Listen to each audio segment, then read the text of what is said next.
بسم اللہ الرحمن الرحیم ایہا الذین آمنوا قوا انفسکم واہلیکم نارا وقودها الناس والحجارة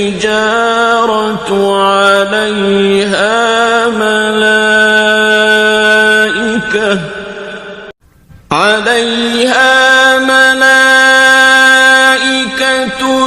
غلاظ شداد لا يعصون الله ما أمرهم ويفعلون ما يؤمرون.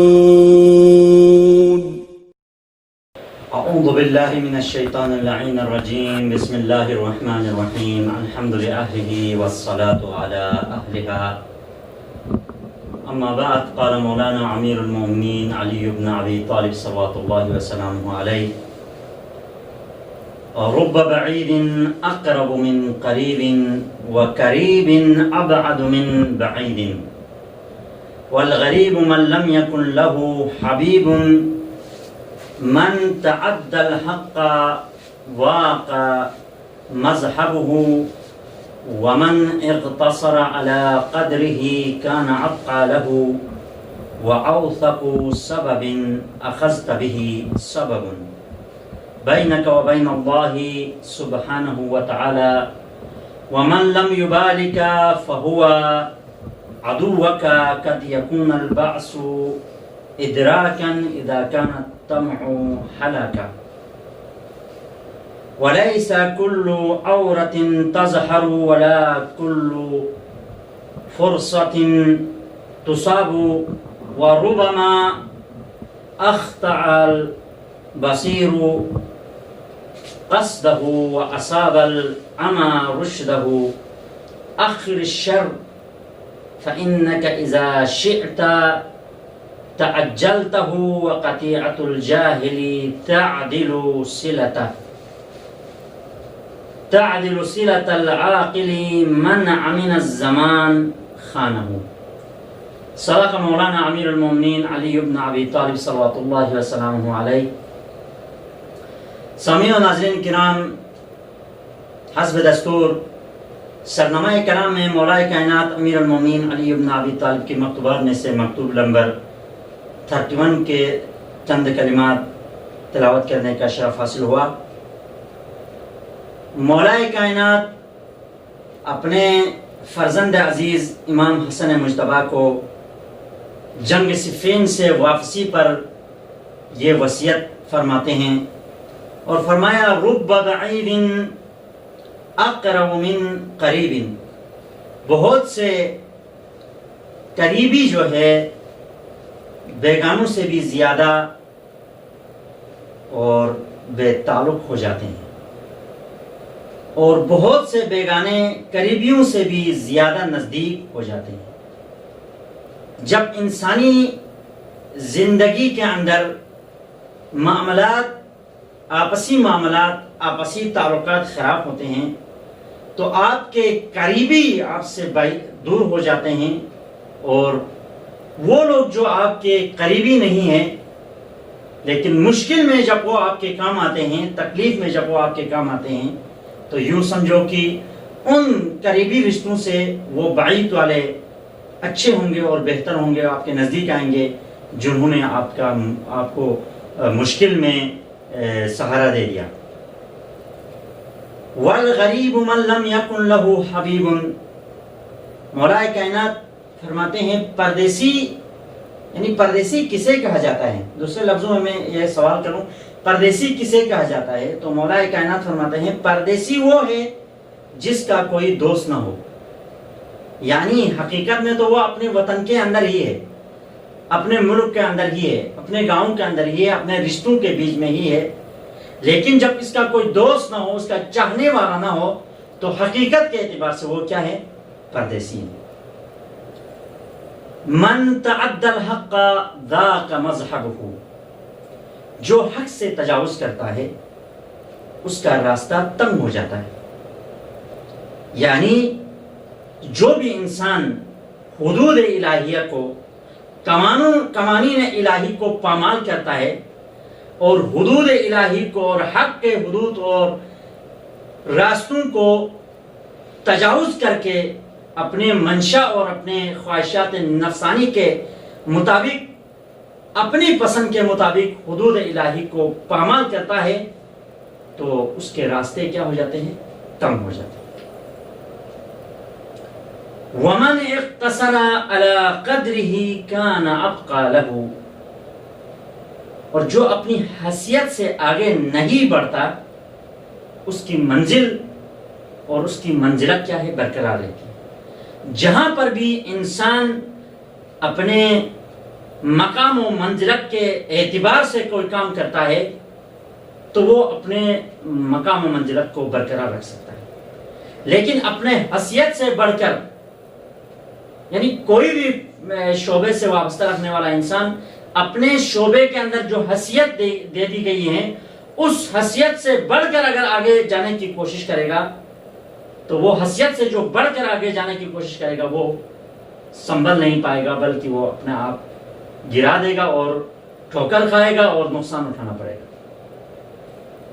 وَأَوْسَقُ سَبَبٍ أَخَذْتَ بِهِ سَبَبٌ بَيْنَكَ وَبَيْنَ اللَّهِ عَزَّ وَجَلَّ،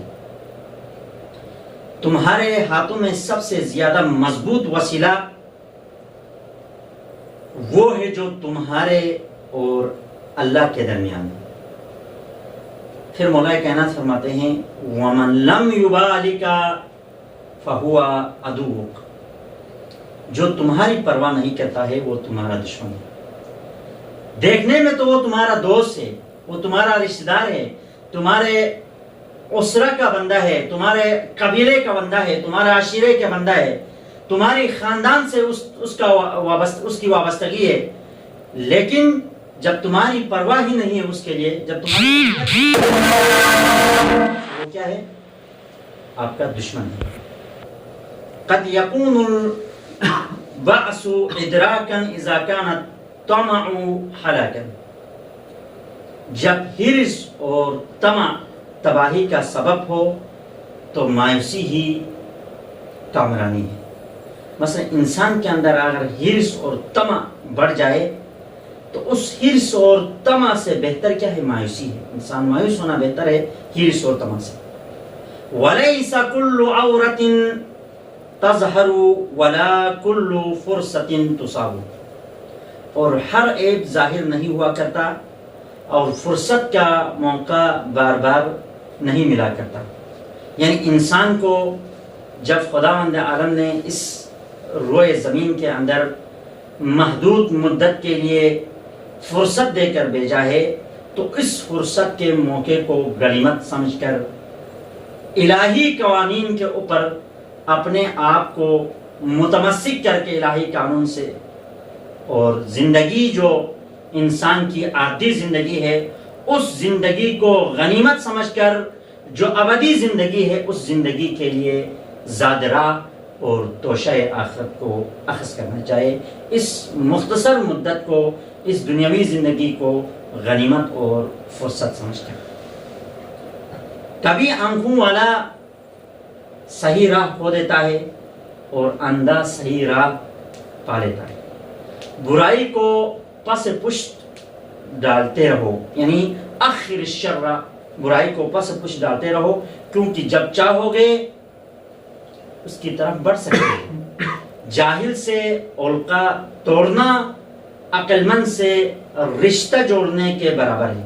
یعنی ایک جاہل ہے اس سے قطع تعلق کرنا گویا کہ آپ نے ایک عقل مند سے کیا ہے؟ رشتہ جوڑا ہے. جو دنیا پر اعتماد کر کے مطمئن ہوتا ہے دنیا اسے دغا دے جاتی ہے. یعنی دنیا کی اس فریب پر، دنیا کی اس خوبصورتی کے اوپر کیا ہے؟ مطمئن نہیں ہونے چاہیے انسان کو، بلکہ انسان کو اس دنیا کے اندر جو وسائل فراہم ہیں، خداوند عالم نے جو وسائل جسمانی اعتبار سے ہو یا مالی اعتبار سے ہو یا اولاد کے اعتبار سے ہو یا جس جہت سے بھی خداوند عالم نے جو وسائل فراہم کیا ہے اس کے اوپر اعتماد کر کے نہ رہے، بلکہ جو وسائل خداوند عالم نے دے دیا ہے ان وسائل کو یعنی استعمال کرتے ہوئے اپنی آخرت اور ابدی زندگی کے لیے توشہ راہ اور توشہ آخرت کو حاصل کرنے چاہیے۔ سامعین و ناظرین کرام، مولا کائنات کے یہ جو وصیت ہے وہ اگرچہ مخاطب امام حسن مجتبیٰ ہے، لیکن یہ ہم سب کے لیے، مولا کے چاہنے والوں کے لیے ایک درس ہے۔ مولا نے ہمیں پیغام دیا ہے اپنے بیٹے کے ذریعے سے۔ تو موضوع سخن، موضوع گفتگو تربیت اولاد ہے۔ سابقہ نشست کے اندر والد کی ذمہ داریوں میں سے کچھ ذمہ داریاں بیان کر چکا ہوں، اور مولا کائنات ہمیں ائمہ معصومین کی سیرت ہی اگر چاہے کہ اپنے اسرہ کے، اپنے اولاد کی تربیت کریں، تو ہمارے لیے کسی دوسرے در پر جھکنے کی، کسی دوسرے کے در پر جانے کی ضرورت نہیں ہے، بلکہ ہمیں ائمہ معصومین اور مربی اعظم مولا کائنات امیر المومنین کے نورانی کلمات سے استفادہ کرتے ہوئے اپنے اولاد کی، اپنے اسرہ کی تربیت کر سکتے ہیں۔ تو مولا کائنات نے اسی خطبے کے اندر، یعنی اسی مکتوب کے اندر سابقہ میں ایک نشست کہتے ہیں وَوَجَدْتُكَ بَعْضِي بَلْ وَجَدْتُكَ كُلِّي حَتَّى كَأَنَّ شَيْئًا لَوْ أَصَابَكَ أَصَابَنِي وَكَأَنَّ الْمَوْتَ لَوْ أَتَاكَ أَتَانِي فَأَنَانِي مِنْ أَمْرِكَ مَا يُعْنِينِي مِنْ أَمْرِ نَفْسِكَ۔ مولا کائنات فرماتے ہیں میں نے تمہیں اپنا بعض پایا، یعنی امام حسن سے مخاطب ہے، بلکہ اپنا کل پایا، حتیٰ کہ آپ کے اوپر جو مشکلات اور تکلیفات گزرتی ہیں وہ حقیقت میں میرے اوپر واقع ہوتی ہیں۔ اگر آپ پر موت واقع ہوتی ہے تو گویا وہ موت آپ پر نہیں، میرے اوپر واقع ہوئی ہے۔ تو تمہاری تکلیفوں نے تو مجھے اتنا تھکا دیا، تھکاوٹ میں ڈال دیا، جتنا میری اپنی تکلیفوں نے تھکا دیا تھا۔ تو اس قول سے یہ معلوم ہوتا ہے کہ تربیت کے تمام مراحل میں بچوں کو اپنا باز اور اپنے جسم کا کل حصہ سمجھ کر تربیت کرنا ضروری ہے۔ والدین کی ذمہ داریوں میں سے یعنی صرف فہرست بیان کروں گا، انشاءاللہ آنے والی نشستوں میں ممکن ہے کہ تفصیلاً بیان کروں، یعنی صرف فہرست بیان کروں گا والد کی کیا ذمہ داریاں ہیں۔ والد کی ذمہ داریوں میں سے سب سے پہلی ذمہ داری العنایۃ بالابناء، یعنی بچوں کی تربیت کے حوالے سے، یعنی باب تربیت کا اہتمام، یعنی والد تربیت کا اہتمام کرے، اور تربیت کے حوالے سے کوشش کرنا والد کی ذمہ داریوں میں سے ایک ذمہ داری ہے۔ دوسری ذمہ داری یہ ہے کہ والد کی ذمہ داریوں میں سے المساوات بینہم، یعنی بچوں کے درمیان برابری اور مساواتی سلوک کرنا باپ کی ذمہ داریوں میں سے ایک ذمہ داری ہے۔ یعنی تربیت کے عنوان کے اندر ان تمام چیزوں کو مد نظر رکھ کر بچوں کی تربیت کرنا ضروری اور لازم ہے۔ اور تیسرا چیز جو والد کی ذمہ داریوں میں سے ہے اشاعۃ الود، یعنی بچوں کے ساتھ عشق اور محبت سے پیش آنا والد کی ذمہ داریوں میں سے ایک ذمہ داری ہے۔ اور چوتھی ذمہ داری اجتناب الفحش القول، کیونکہ باپ وہ شخص ہے جس پر اسرہ اعتماد کرتا ہے اور بچے باپ کے اوپر اعتماد کرتے ہیں، اور بچوں کی تربیت کے حوالے سے باپ مسئول ہے، لذا فحش کلامی سے اجتناب کرنا باپ کی ذمہ داری ہے اور باپ کے اوپر واجب ہے۔ اگر باپ فحش کلام ہو جائے گھر کے اندر تو وہ بچہ بھی باپ کے نقش قدم پر، کیونکہ بچہ جو ہے باپ کو سب کچھ سمجھتا ہے، ابھی اس کے ذہن میں دوسرے موارد کتابوں سے حاصل ہونا، روایات آیات کی طرف جانے کی قدرت اس کے اندر ابھی نہیں ہے، فعلی طور پر وہ اپنے ماں باپ کو سب کچھ سمجھتا ہے، اپنے لیے آئیڈیل سمجھتا ہے۔ تو باپ کے اوپر واجب ہے، اس کی ذمہ داری ہے گھر کے اندر فحش کلامی سے کیا ہے اجتناب کرے۔ یہ چوتھی ذمہ داری۔ پانچویں ذمہ داری، یہ مہم ذمہ داری ہے مراقبت السلوک الابناء، یعنی جدید نسل میں جو اخلاقی جرائم وجود میں آتے ہیں اور ان کی وجہ کیا ہے، والدین بچوں کی مراقبت نہ کرنے کی وجہ سے ہے۔ لذا بچوں کی کیا ہے مراقبت کرنا والد کی ذمہ داریوں میں سے ایک ذمہ داری ہے کہ یہ صرف بچے کو سکول بھیجنا یا صرف مدرسہ بھیجنا یہ کافی نہیں ہے، بلکہ مراقبت کرے۔ حتیٰ کہ کھیل کے میدان میں آپ کا بچہ جاتا ہے، گھر سے باہر جاتا ہے، تو کم از کم آپ کو اگر 1 گھنٹے کے لیے آپ کا بچہ باہر جاتا ہے تو آپ کو 5 منٹ بچے کے ساتھ باہر نکل کے مراقبت کرے کہ میرا بچے کیا کر رہا ہے میرے بچے کے سوسائٹی کون ہے, کس طرح کام کر رہا ہے, کہاں جا رہا ہے, کس کے ساتھ کھیل رہا ہے, ان چیزوں کی طرف بھی متوجہ کرنا باپ کی ذمہ داری میں سے ایک ذمہ داری ہے. چھٹی ذمہ داری یہ ہے کہ تعدیب الاطفال, یعنی والد کے اوپر واجب ہے کہ جب بچہ ایک ایسے راستے کا انتخاب کرتا ہے جو دینی اور اجتماعی رسومات اور دستورات دین اور دستورات مذہب کے مخالف ہو اور انحراف کا شکار ہو جائے, تو والد کے اوپر ضروری ہے جلدی سے اس کی تعلیم کرے, اس کو تنبیہ کرے, اس کو سمجھائے کہ یہ راستہ جس راستے کو آپ نے انتخاب کیا ہے یہ راستہ ہمارے رسومات, ہمارے دین اور ہمارے مذہب کے مخالف ہے, اس سے بچوں کے بچے کو تنبیہ کرنا ضروری ہے. ساتویں چیز جو والد کی ذمہ داری میں سے ایک ذمہ داری ہے وہ ہے ابعاد الطفل عن عملیت الجنسیہ, یعنی دین مبین اسلام نے نہی کی ہے بچوں کے سامنے یعنی مقاربت کرنے سے, کیونکہ اس کا نتیجہ بدکاری اور فجور ہے. جیسا کہ امام جعفر صادق فرماتا ہے لا یجامع الرجل امرأته ولا جاریته وفی البیت صبی فإن ذلك مما یورث الزنا, یعنی اپنی بیویوں اور کنیزوں سے مقاربت نہ کرے جب گھر میں کوئی بچہ ہو. اگر ایسا کرے بچے کی موجودگی میں اگر اس طرح کا فعل انجام دے دے تو اس کا نتیجہ کیا ہوگا, اس کا نتیجہ یہ ہے کہ یہ زنا کا سبب بنے گا, یہ بچہ جو ہے آپ کا بچہ زانی بنے گا, مطلب امام جعفر صادق کے اس قول کے مطابق. تو باپ کی ذمہ داری ہے اس چیز کو بھی مد نظر رکھیں اور بچوں کی موجودگی میں اس چیز کو, اس فعل کو انجام نہ دیں. اور ساتویں ذمہ داری, آٹھویں ذمہ داری, آخری ذمہ داری یہ ہے کہ والد کی ذمہ داریوں میں سے ابعاد الطفل عن تناول الحرام, باپ کے واجبات میں سے ہیں, یعنی بچوں کو حرام کھانے کھلانے سے بچائے اور کھانے سے بھی بچائے, اور بچوں کو ان کھانوں سے روکے جن کو خدا نے حرام کرا دیا, مثلا غصبی کھانا کھانا, نجیس العین کھانا کھانا, مثلا خنزیر کا گوشت کھلانا, یا ایسا کھانا جو بالعرض نجیس ہو, مثلا وہ کھانا جس پر کوئی نجاست کو ملایا گیا ہے, اس نجاست سے بھی بچانا والد کی ذمہ داری میں سے ایک ذمہ داری ہے. یعنی یہ جو کچھ بیان کیا یہ باپ کی مسئولیات میں سے, باپ کی ذمہ داریوں میں سے شمار کی جاتی ہے. اگر اسرہ بچوں کو نظر انداز کرے تو ان کے اندر دشمنی اور منفی پہلو اور مخالفت اور بغاوت اور نافرمانی کی عادت بن جائے گی, یعنی بچوں کو نظر انداز نہیں کرنی چاہیے.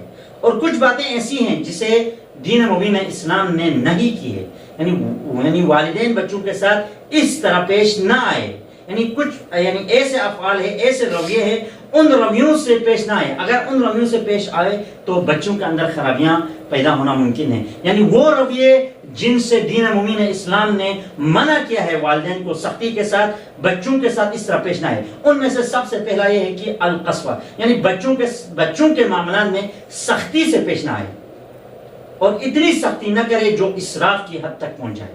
یعنی بچوں کو زیادہ سختی کرنا یہ دین مبین اسلام نے اجازت نہیں دی ہے, اس سے منع کیا ہے. دوسرا یہ ہے کہ قساوت قلبی کے ساتھ کیا ہے, بدنی اور جسمانی عقاب اور اذیتیں دینا یہ سخت منع ہے, اور اس سے بھی دین مبین اسلام نے منع کیا ہے.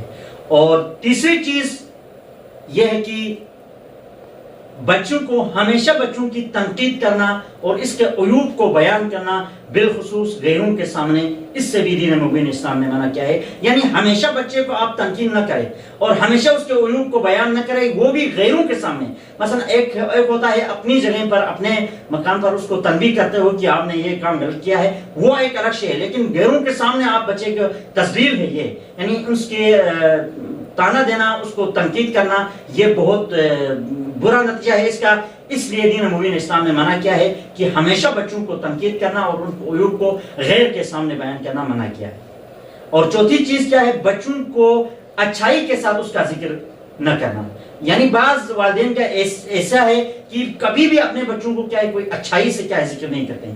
یعنی لازمی ہے کہ بچوں کو اچھائی سے ذکر کرے, بچوں کا تذکرہ جب بھی ہو تو ان کو اچھے الفاظ سے ان سے اچھائیاں, ان کی جو اچھی عادات ہیں ان کو بیان کرے, تاکہ وہ اچھی چیزوں کو اپنانے کے لیے شوق پیدا ہو جائے, کہ وہ یہ سمجھے کہ اگر کوئی بھی بچہ اچھے کام کرتے ہیں تو اس کی تعریف ہوتی ہے, تو یہ فطری طور پر وہ اچھائیاں کرنا لگے گا. یعنی برائی کو ختم کر کے جب بھی آپ اگر بچے کو تذکرہ کرتے بچے کے حوالے سے تو اس کی اچھائیوں کو بیان کرنا ضروری ہے.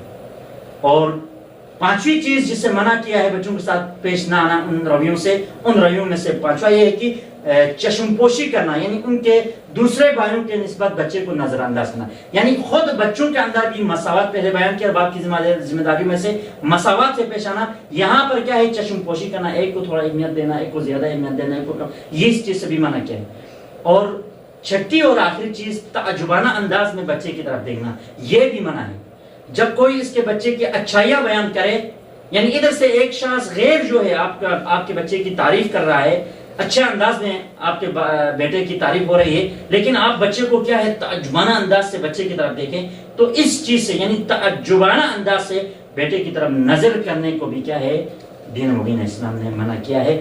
تو کچھ چیزیں ایسی ہیں جن سے دین مبین اسلام نے منع کیا, یعنی ان چیزوں کو انجام دے دو, یعنی اس طرح کے رویوں سے پیش نہ ہو جاؤ. اب یہاں پر ایک سوال ہے, اور جو بچے والدین کی عاطفت سے, مہربانی سے, مہر و محبت اور شفقت سے محروم ہو جاتے ہیں بچپنے میں, یا والدین مرتے ہیں, یا مثلا آج کل کے دور میں جو طلاق کا سلسلہ ہے, یعنی ماں باپ طلاق لیتے ہیں, بچے جدا ہوتے ہیں, اس کا نتیجہ کیا ہوگا؟ تو جو بچے بچپن میں اپنے والدین کی محبت سے, مہر و محبت سے, شفقت سے محروم ہوتے ہیں, وہ نفسیاتی طور پر مشکلات کے شکار ہوتے ہیں, اور اجتماع کو وہ دشمن تصور کرتے ہیں, اور وہ بچے خلق خدا کے ساتھ بھی کیا ہے سنگ دلی سے کیا ہے پیش آتے ہیں. اور وہ بچے کچھ بیماریاں ہیں, تقریباً 3, 4, 5 بیماریاں ایسی ہیں جو بچے بچپن میں والدین کی محبت اور عشق اور محبت اور مہربانی سے محروم ہوتے ہیں, وہ کچھ بیماریوں کے کیا ہے شکار ہو جاتے ہیں. ان بیماریوں میں سے سب سے پہلی بیماری جو ہے القذف, وہ جھوٹ بولنے لگتے ہیں. جن کو والدین کی محبت نہیں ملتی ہے, شفقت نہیں ملتی ہے, وہ بچے جھوٹ بولنے لگتے ہیں. ایک دوسرا یہ ہے کہ السرقات, یعنی وہ بچے چور بنتے ہیں, چوری کرنے ان کے اندر ان کی عادت بن جاتی ہے. اور تیسری چیز قساوت قلبی کا شکار ہو جاتے ہیں وہ بچے. اور چوتھی چیز یہ ہے کہ وہ شریر بن جاتے ہیں, یعنی شرپسند قسم کے بچے بنتے ہیں, وہ جن کو والدین کی محبت اور شفقت نصیب نہ ہوئی ہو. اور پانچویں اور آخری چیز, بس یہی نقطہ بیان کر کے آپ کی زحمت کو تمام کروں, الہجوم علی الغیر, یعنی دوسروں پر حملہ آور ہوتے ہیں, یعنی جن کو گھر کے اندر پیار و محبت اور شفقت نصیب نہ ہوئی ہو, وہ کیا ہے ہجوم آور بنتے ہیں, یعنی دوسروں کے اوپر حملہ کرنے والے, یعنی وہ درندے قسم کی صفات ان کے اندر کیا ہے پائی جاتی ہے. تو یہ تمام چیزوں کو مد نظر رکھ کر تربیت کرے تو پھر وہ بچہ معاشرے کے اندر کرامت ہوگا, اور اس سے معاشرے کے اندر بھی کیا ہے تبدیلیاں کیا ہے ممکن ہیں, اور تبدیلیوں کی امید کی جا سکتی ہے. تو بس پروردگار سے دعا کرتے ہیں, پروردگار عالم ہمیں ان تمام چیزوں کو مد نظر رکھتے ہوئے, سیرت ائمہ معصومین کو مد نظر رکھتے ہوئے اپنے بچوں کی اور اپنے اسرہ کی صحیح تربیت کرنے کی توفیق عطا فرما. اور آنے والی نشست میں انشاءاللہ مسئولیات, آج اس نشست میں مسئولیات اب بیان ہوئی, یعنی باپ کی ذمہ داریاں. آنے والی نشست میں انشاءاللہ اگر محرم کی یقین بھی ہو گئی آنے والی نشست تک, تو مسئولیات ان سے شروع کی جائے گی. ساتھ ساتھ انشاءاللہ محرم کے حوالے سے بھی اسی میں کیا ہے ذکر ابا عبداللہ حسین, ذکر مسائب بھی انشاءاللہ امید کریں گے. وآخر دعوانا ان الحمدللہ.